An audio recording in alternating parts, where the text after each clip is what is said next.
What's going on, guys? Brandon here, coming to another video today. Got some more stories about ghosts and goblins and all that crazy shit. I wanted to tell some more, so I have a few. Some of them are very short, others are not so short. That's what she said. Ah. But I only got 4 minutes, almost 5, to tell these stories, so I'm gonna get at it. This first story is real quick, real creepy, because I swear on everything I was not asleep. Maybe I was in that half state. I don't know to this day, but it stuck with me my entire life because of how vivid, and I know for a fact I was awake. That was the creepiest part about it. No clue, but here we go. I was laying in bed. I was around 6 or 7 years old, maybe even 8.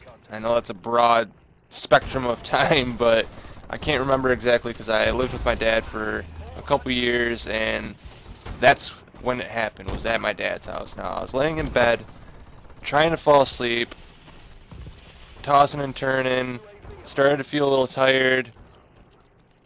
I turned one way. I always kept my door open for a night light. The hallway light would be on. And I turned that way, looked out, seen nothing in the hallway except just light. I thought I heard something. Go to turn back around, and I kid you not, when I turned back around, there was the creepiest man face right in my grill, no more than an inch away, staring at me. I flipped the fuck out and jumped out of bed screaming, ran down the hall. My dad came out, was wondering what the hell was going on. I told him what happened. He said, "You must have been dreaming." I swore up and down I wasn't. He came into my room and turned on the light, and he's like, "See, there's nobody in here. You were dreaming. There's nothing to worry about." So he just let me go in the living room and watch some TV and chill out until I was ready to go back to bed. Finally I did, and that was the only time that I ever seen that creepy ass dude's face. Thank God. Now, this last story I have to tell, at this time I was living with my mom and my stepdad, and my mom's friend was living with us at the time as well. This house that we lived in was super haunted. My aunt had lived in it previous, and she told us about all this crazy shit that happened in the house.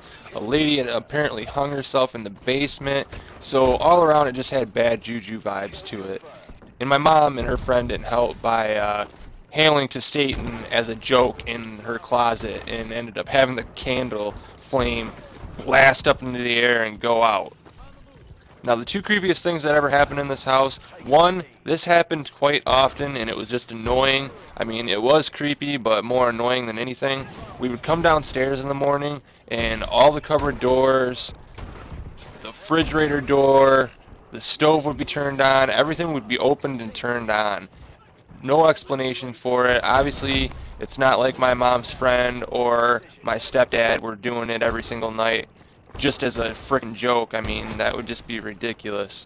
So, you explain that to me. Pretty frickin' creepy.